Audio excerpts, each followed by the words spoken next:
You think you're wealthy just because there's money in your account? You're wrong. Here's the truth. Money is not wealth. Money is just a tool. True wealth is your ability to create value for others. That's why someone can win the lottery, walk away with millions, and still end up broke just a few years later. In this video, I'm going to show you the difference between making money and keeping it. The difference between living comfortably and building a legacy. And if you've ever asked yourself, how do I make sure my kids don't blow through everything I leave behind? Then the answer is waiting for you just ahead. Don't skip this, because this isn't just a lesson about finances. This is the foundation that will change the way you see money forever. Keep watching. I've had the chance to talk to many people, and within just a few minutes of conversation, often about topics that seem completely unrelated to money, I can tell exactly where they stand financially. Because a person's words are a mirror reflecting their financial reality. The stories they tell, the language they use in everyday life. These things reveal where they are in their financial journey. Building wealth can feel incredibly difficult at first. But once you understand how it really works, you'll find yourself asking, why did I ever think this was so hard? I'm certain many of us have felt that way. When you're just starting out, struggling to make ends meet, it's hard to understand why things aren't working. But the real reason, the main reason, is that most people don't understand what wealth truly is or what money is meant to do. I once spoke with a successful entrepreneur who had built an entire business empire from nothing. He admitted that in the beginning, he had no idea there was a difference between cash flow and saving money. To him, money was simply something you earned by trading your time for it. All he knew to do was pay his bills and try to maintain a decent credit score. But the moment he realized that wealth wasn't just about accumulating, it was about creating a sustainable cash flow that could grow across generations. Everything changed. He started laying down a solid foundation to build lasting wealth. If you want to transform your financial life, you need to shift how you see money. Imagine this. You're building a financial house for yourself. That house needs a solid foundation, not just made of daily expenses and debt payments, but built from timeless, foundational financial principles. Once you shift your mindset, you'll see wealth not as something you have, but something you build and grow. Your story, your future, doesn't have to be written by outdated beliefs about money. It's time to shift your perspective and start building wealth, not just for yourself, but for generations to come. Earlier, I spoke about changing how we view money, that it's not just for spending, but a tool to build a better future. And to help you understand that even more deeply, let me take you into a clearer image, the financial house. I always imagine finances as a house. And like any solid building, it must start with a strong foundation. That foundation in the financial world is truth, unshakable principles. Because if you build on faulty beliefs, your entire financial house will collapse the moment a crisis hits. Once that foundation is set, we build the walls. These represent the protection of your assets, helping you guard against life's unexpected blows. Then you'll see 4 windows. These represent the financial outflows in your daily life. Each window serves a purpose. And right in the center is the front door, the source of income, the flow of money into your life. Most people believe their only source of income is their job. They trade their most valuable resource, time, for money. Then they exchange that money for material needs, cars, insurance, groceries, clothes. The list never ends. Because everything in life comes with a price, people become obsessed with money. They believe the goal is to hoard as much cash as possible, like that's the ultimate mark of financial success. But I want you to stop and really think. Is stockpiling cash the same as building wealth? The answer is no. Truly wealthy people understand this. Accumulating cash is not the final goal. It's only a small part of the journey toward building sustainable wealth. And I'll explain more in just a moment. Let's look at a harsh truth, the reality most poor families face. In their financial house, as soon as money enters through the front door, it rushes straight out the spending window. Every dollar earned is immediately spent on bills. Because to them, money only exists to be spent. And so their lives revolve around 2 things, earning and paying off debt. I've lived there, not in a fancy neighborhood, but at the crossroads of the water bill and the electric bill. Every month, I had to make hard choices. Should I keep the lights on this month, or should I keep the water running? Some of you may never have experienced that, but I have. I've stayed up at night, counting every penny, terrified that one late bill would send my whole life into a spiral. I'm not telling you this to make you pity me. I'm telling you this because if I could change my situation, so can you. It all starts with clarity, understanding that money isn't just for survival. It's a tool for building, and you can rebuild your financial house starting today.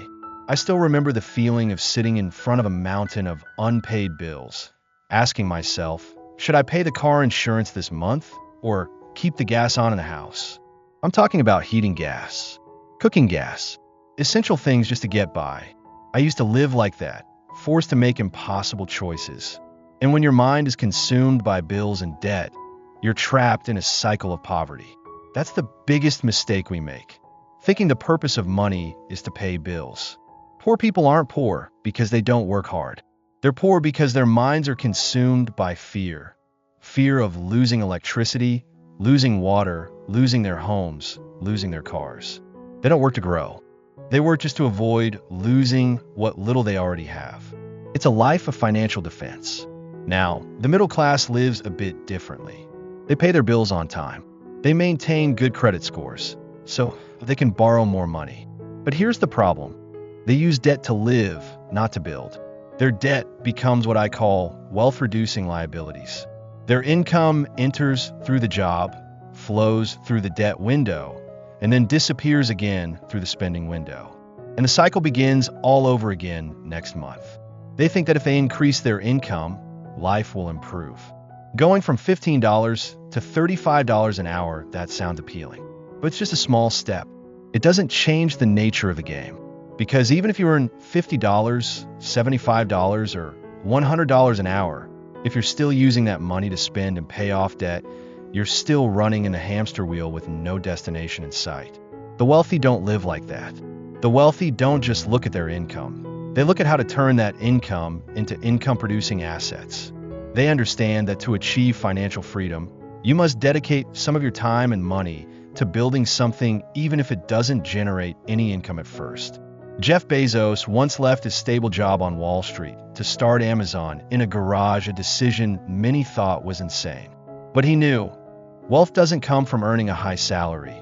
It comes from building assets. Or consider Oprah Winfrey, who left her television job to start her own company. She wasn't making money from day one.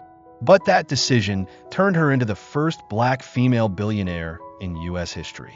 I learned that to truly change, you must endure the initial emptiness of the time when you work not because you're getting paid immediately, but because you're planting seeds for a greater harvest later.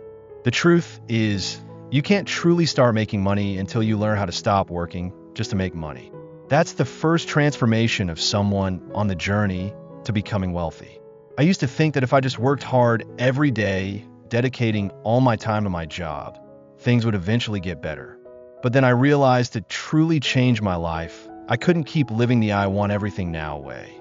We often get caught up in immediate desires, rest, entertainment, spending money to feel good in the present moment. But what we want to do today ends up becoming the barrier that prevents us from reaching what we truly dream of in the future. The paradox is, many people choose to trade their future just to live comfortably in the present. They sacrifice tomorrow to satisfy the now. And to change your life, to make a real difference, whether it's learning a new skill, building a career, or simply having a healthier body, you have to do the opposite. Accept short-term sacrifices to invest in the long term. Just look at Tony Robbins. He didn't become one of the most influential speakers in the U.S. just by being a good talker. Tony lived in poverty, washing dishes and walking miles to borrow books. But he invested in himself. He learned, practiced, and shared. Many years without proper pay. But he persevered, and what he sowed yesterday has built an empire today. That's the essence of building assets. At first, you pour your time and money into something that doesn't give you immediate benefits. It's silent. It doesn't generate money. It doesn't make anyone admire you. Then little by little, it starts to move. A small stream of income. Then more. and more. One day, the miracle happens. The asset you once built with sweat and tears starts to support you. Money no longer flows out and disappears like before. It begins to flow back sustainably and automatically. I remember reading about author Robert Kiyosaki, the writer of Rich Dad, Poor Dad. He only wrote that book once in 1997, but to this day it still generates income every month, not just for him, but for his family and organization. That's a real asset, a one-time investment and then years of harvesting. I've done something similar. I wrote a book in 2006, just once, and now it generates between $7,000 and $188,000 a month. I don't need to chase bills or payments. The asset I created does that for me. I wrote it once, but it pays me for life. I clearly remember the feeling when I first looked at the statistics for my passive income from a single book I wrote nearly 2 decades ago. Not because the number was so overwhelming, but because I realized something: the effort I put in once brings recurring value month after month. That book, like a seed I planted, has now grown into a giant tree that bears fruit all year long. The problem is, so many people, maybe even you, are struggling financially simply because you don't own any assets. Your only asset is time and labor, and time is limited. So, if 5 years from now, you still only have those assets, that's a serious warning bell. Look at Warren Buffett. He doesn't work more than others. He lets his money work for him through long-term investments. Or, as Robert Kiyosaki, author of Rich Dad, Poor Dad, once said, "The rich buy assets, the poor buy liabilities." The wealthy don't chase what they want now. They plant seeds for the future and let time do the rest. I've completely changed my mindset about money. When I receive $1, the first question is not, what can I spend this money on? But, how can I turn this dollar into 10? What assets can I buy to make it work for me? And if you're watching this video and you've never asked yourself that question, not as the first question or the second question, but not even on your list of questions, then that's why you're struggling. Let's go back to the original story. When God created humanity, He didn't place us in factories or bakeries. He placed us in a garden. Why? Because a garden is where you plant seeds. The seed becomes a tree. The tree bears fruit, and people live off the fruit of the tree. That's the perfect image of an asset. Plant seeds today, harvest for the long haul. And in the financial world, each asset is a seed. If you haven't started planting, today is the time. The problem wasn't that I wasn't working hard. I used to labor every day, pouring all my energy into each dollar I earned. But for a long time, I still found myself trapped in the same loop. Earn, spend, and then start over. It wasn't until I realized one simple yet profound truth. I hadn't planted any seeds for real assets capable of creating sustainable income streams. We just follow the way society tells us is right: work, save, and hope things will get better. But think about it. From the very beginning, where did God place humans? Not in a factory, not in a bank, but in a garden. A garden, the place where you plant seeds, nurture them, and then harvest the sweet fruit. The tree is the asset, and the fruit is the part you enjoy. I don't share this to boast. There was a time when I had nothing but my time and effort. But I woke up. I realized that if you spend your whole life relying on time to make money, you will always be chasing after it. And when I understood this, everything changed. I became rich in my mind before my wallet ever changed. In April of 1999, for the first time in my life, I had one clear goal: to focus entirely on the asset window. Not cash, not spending, assets. I told myself, I need more assets. I must have more. I need to build assets continuously, because only assets can bring in real cash flow. I look back at how people were taught about money. Take a friend of mine, someone I often called Joe Average. He was always broke, not because he was lazy, but because he believed that wealth came from hoarding cash. From an early age, we are taught, save money. But the truth is, the wealthy understand that saving money in an account doesn't make you rich. Inflation is slowly eroding every penny you hold. Money sitting idle loses its value over time. Instead, think of money as a seed. Don't hold it in your hand like a pond just to admire it. Plant it, let it grow. Warren Buffett, the famous billionaire, didn't become wealthy by letting his money sleep. He used it to invest in businesses, stocks, and assets that generate more cash flow. And you can do the same. When I understood this, I stopped looking at money the way I used to. I no longer asked, what can I buy with this money? Instead, I asked, what can I turn this money into that generates profit? And that was the question that changed my life. Then I began changing my perspective on money. I no longer saw it as a treasure to admire every day. I stopped focusing solely on saving, as though wealth meant hoarding every penny in a bank account. Instead, I began to see money as a tool to operate, to grow, to serve my mission. Because this is a mistake many people make. They confuse cash accumulation with true wealth. They think that as long as they have a large bank balance, they're safe. But you know what? I chose a different path. If I had to choose between abundant cash flow and a lump sum of money sitting still, I'd choose the cash flow every time. Because cash flow is life. It's the blood running through your personal financial system. Without cash flow, everything else withers away. Think of it like water streams. When I went to Israel, first in 2008 and again in 2020, I saw firsthand the truth I had only heard about. To the north, there is the Sea of Galilee, a place where the apostles once cast their nets to catch fish. Life was abundant there. Fish multiplied, the water was fresh. The Jordan River flows south from the Sea of Galilee, carrying water to the Dead Sea. But why is it called the Dead Sea? Because it only takes in but never gives. It has an inlet but no outlet. The water just flows in and accumulates, with the mineral salts so concentrated that no life can survive. There is no circulation, no flow, no life. And you know what? Personal finance is the same. If you only accumulate money without letting it flow in the right direction, investing, earning returns, supporting the community, creating value, you're creating a dead sea in your own life. I think of entrepreneurs like Robert Kiyosaki, the author of Rich Dad, Poor Dad. He doesn't just talk about saving money. He talks about cash flow, about how assets generate money, and how money keeps creating opportunities. Or take Oprah Winfrey. She doesn't sit there counting every penny in her bank account. She built a media empire where cash flow constantly moves, creating influence and value. You don't need a stagnant pond full of water. You need a river that knows how to flow, and that's cash flow. I want you to imagine this.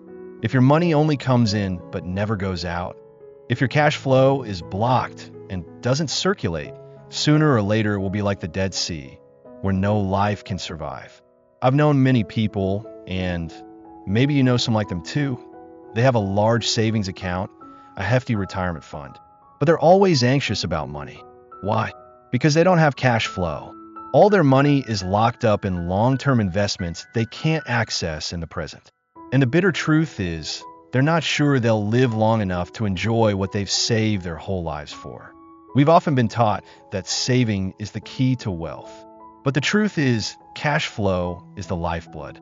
I'd rather have steady cash flow every month than sit on a pile of money I can't use. If you ask me to choose between big savings with little cash flow or strong cash flow with small savings, I wouldn't hesitate to choose the latter. And if I could have both, that would be fantastic. But if forced to choose, I'd always pick cash flow. Take a living example. Robert Kiyosaki, author of Rich Dad, Poor Dad. He doesn't just teach people how to make money. He shows them how to keep the cash flow flowing even when they're not working anymore. And that's what I aim for. Not just to generate money while I'm alive, but to set up a system where cash flow continues after I'm gone from this life. Frankly speaking, none of us can avoid leaving this world. One day, you'll hear about my funeral, or I'll come to visit yours. It's inevitable. But if right now we know how to build a smart financial system where assets continue to generate cash flow, then our departure doesn't mean the end of the value we've created. I'll use myself as an example. I self-publish my books. While I'm no longer here, those books will remain. The cash flow from book sales will continue, providing for my family. That's the power of assets that generate cash flow. And I believe anyone can build such a system. The key is, don't let your money sit idle. Make it work. Let it circulate. Because money, like water, if it stagnates, it will rot. But if it circulates, it becomes a life source. I realized something important. Cash flow doesn't necessarily have to be created by labor every day. Instead, it can come from a wise decision made in the past, one day or a series of days, when I put in the effort to create the system. That system continues to run, generating cash flow without me needing to control it daily. Think of people like J.K. Rowling. She doesn't need to rewrite Harry Potter every morning, but the income from the books, movie royalties, and related products continues to flow in like a never-ending stream. She spent a period of her life creating enough value, and that value lives on. I've also self-published my books, and I know one thing. When I'm gone, that income will continue to come to my family, thanks to the work I put in once. But it doesn't stop there. I learned another strategy from Garrett Gunderson, the author of What Would the Rockefellers Do? And Killing Sacred Cows. He doesn't just talk about making money. He talks about preserving it, passing it on. And one of the tools that wealthy families really use to maintain wealth across generations is life insurance. This is not a sales pitch from an insurance agent. I don't sell insurance, but I buy quite a lot. Why? Because I understand that life insurance is part of a system that helps wealth be passed on, untaxed, and always ready at the most crucial moment, when a loved one passes away. Do you know that when someone in your family dies, the pain isn't just emotional? It drains your energy, leaves you exhausted and disoriented. Grief is a mental blow, and without financial support, it can drown you. So, I do something that many people don't think about. I buy life insurance not just for myself, but for my wife and children. I know that everyone will eventually pass away, but I won't let that passing bring a financial crisis along with it. If you're truly serious about creating generational wealth, you won't stop at saving or investing. You'll build a system where money continues to flow after you've passed. Because true wealth isn't about what you own while you're alive. It's about what you leave behind when you're no longer here. That's when you stop living off your labor and start living off your vision. I know many still think, if someone in my family dies, I'll just go back to work. Life goes on, but that's what you imagine until it actually happens. You've never experienced that feeling, so you can't comprehend how painful it is, how disorienting it is for the mind, how utterly draining and empty it leaves you. I've witnessed it, not just once, and I can tell you this with certainty, grief doesn't follow your work schedule. And that's why life insurance isn't just a financial tool, it's a mental preparation. It gives you the power to choose. When loss strikes, you can take a moment, step back, breathe, and be present with your loved ones. For some, going back to work may help them cope. But for many others, all they need at that time is to hold their child, to cry, to pray, and to heal with their family. Why not give yourself that right? I know, it may sound cold to talk about life insurance as a windfall from loss. But please understand, it's not for you to profit from the loss of a loved one. It's so you don't have to force yourself to work the day your child has passed.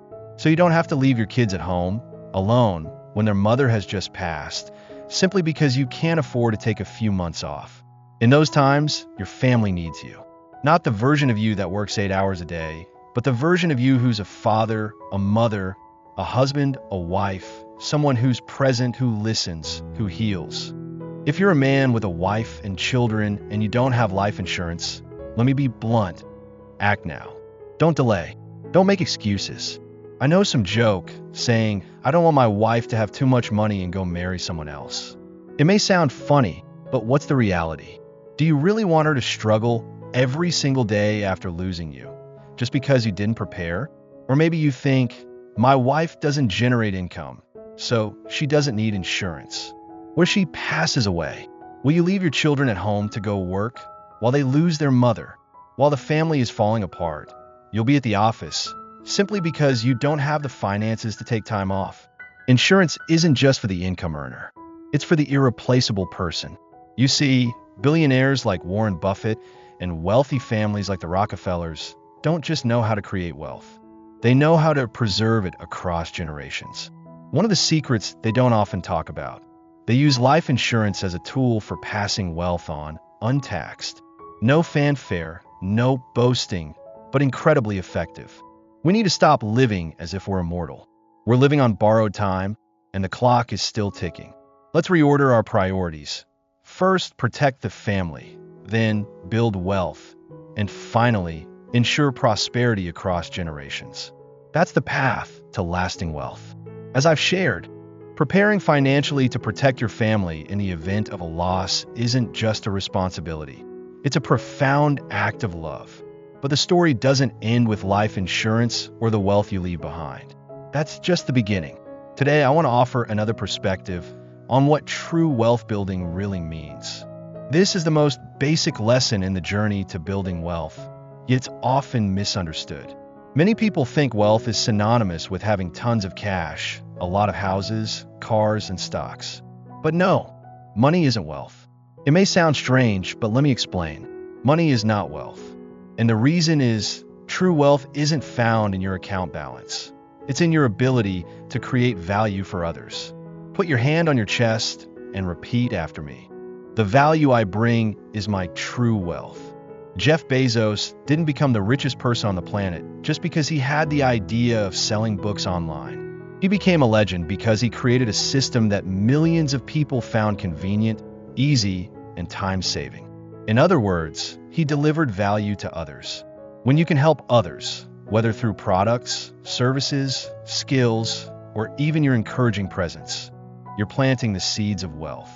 And if you can't create value for anyone other than yourself, no matter how much money you have, you're not truly wealthy. So here's my advice. Start by increasing cash flow, boosting both active and passive income. But don't stop there. Think further. What will you do to ensure that money doesn't evaporate after one generation? I'm not just talking about leaving insurance or investments behind. I'm talking about legacy. You need to prepare your children, not just with money, but with knowledge. Teach them to manage finances, understand the principles of money, and know the difference between liabilities and assets.